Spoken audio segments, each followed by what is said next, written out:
rushed to join the fight. The coin tossers next to us ran to join in too, the last throw spinning unheeded until it clanked to a stop. Within seconds, about 20 guys were throwing punches, kicking, yelling, cursing, and tearing wildly at each other. Dogs barked and snarled, and 30 or so other park people, many of them drunk and staggering, gathered around to cheer. In the center of it all, Marco was pulling on one end of his victim, while the man's friends were pulling from the other.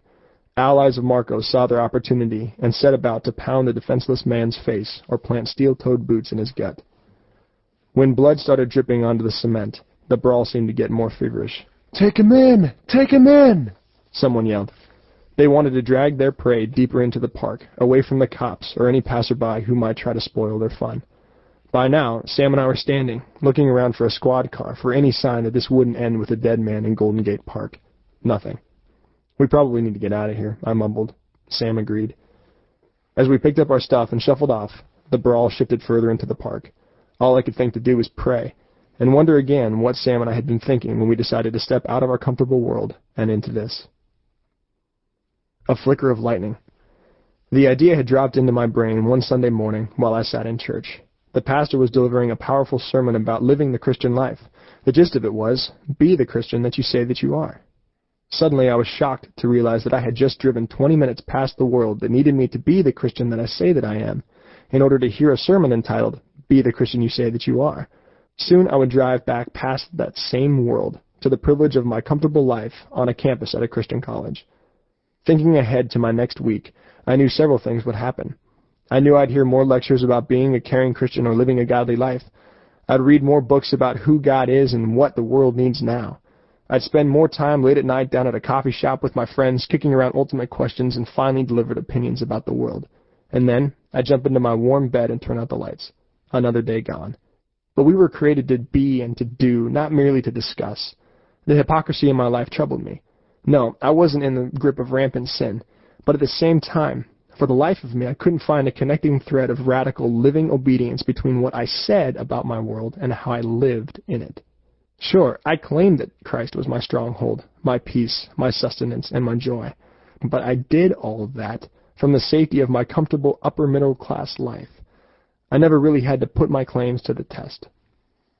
I sat there in church, struggling to remember a time when I'd actually needed to lean fully on Christ rather than on my own abilities. Not much came to mind. What was Paul's statement in Philippians?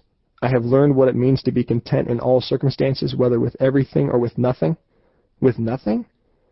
The idea came instantly, like the flash of a camera or a flicker of lightning. It left me breathless, and it changed my life. What if I stepped out of my comfortable life with nothing but God and put my faith to the test alongside of those who live with nothing every day? The picture that came with that question was one of me homeless and hungry on the streets of an American city. Hard on the heels of the idea came the questions. What if I didn't actually believe the things that I argued with so much certainty? What, for example, if I didn't truly believe that Christ is my identity, my strength, my hope? Or worse, what if I leaped in faith, but God didn't catch me? My mind reeled. And then there were the practical questions. Could I survive on the streets? How much did I really want to learn to be content always with nothing? What would my friends think? What would my parents think? My pastors, my professors? Would I be okay? What if I got sick? What if I starved? What if I got beat up? What if I froze? What if I'm wrong? Am I crazy? Will I die? But already, I had decided. I walked out of the church that morning, seized by a big idea, assaulted by dozens of questions, and sure that I had heard deep in my heart a still, small voice saying, "Follow me." Why would you want to do that? Of course, what my idea might actually require took a while to sink in.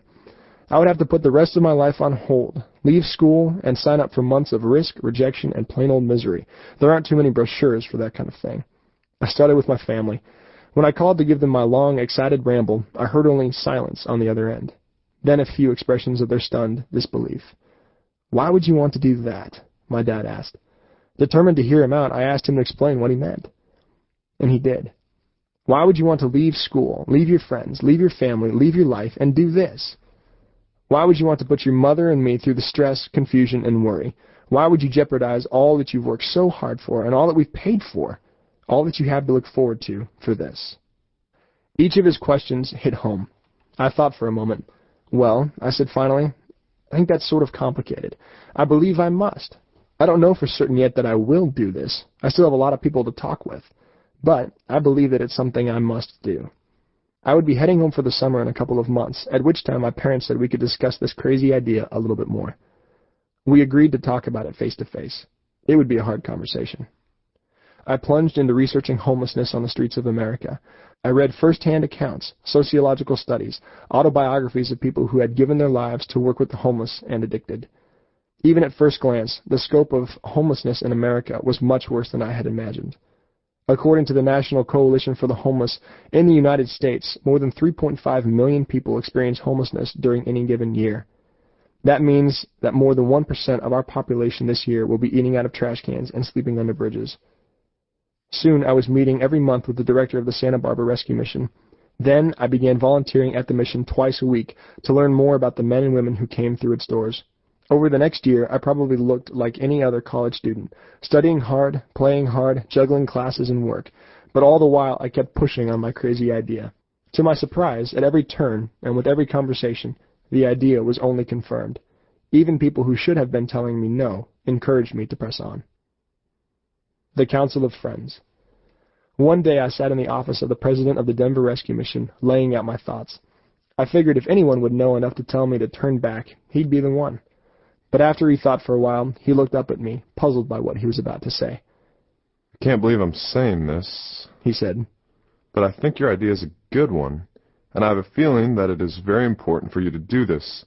It will be dangerous, of course, and there are no guarantees. But if you plan well, you can succeed, and you certainly won't come back the same person." I walked out of his office convinced for the first time that what I had wanted to happen actually would happen. And something else. An invitation to begin my journey by checking into his facility, just like any other transient off the street. About this time, I also became convinced that I needed some kind of advisory group that would give me guidance and hold me accountable. Proverbs 15:22 says, "Plans fail for lack of counsel, but with many advisors, they succeed." I wanted to be wise and to succeed, and more than that, I wanted to bring glory to the Lord in everything this idea entailed. So I began praying that God would lead me to the right men. It didn't take long to develop a list of men who had been, and still were, having a significant impact on my life as a Christian. My campus pastor, my youth pastor, 2 rescue mission presidents, a close friend from Oregon, and a professor. Each man I talked to responded positively to my proposal and agreed to mentor and advise me. With their help, I began putting a travel plan together. After considering a lot of alternatives, we settled on 6 cities: Denver, Washington, D.C., Portland, San Francisco, Phoenix, and San Diego. These cities seemed representative of the American urban homeless scene, as well as being places where I would have a backup, personal contact of some kind in case of an emergency. My advisors also helped me fine-tune my overall purpose. We boiled it down to 3 objectives. Number 1, to better understand the life of the homeless in America, and to see firsthand how the church is responding to their needs.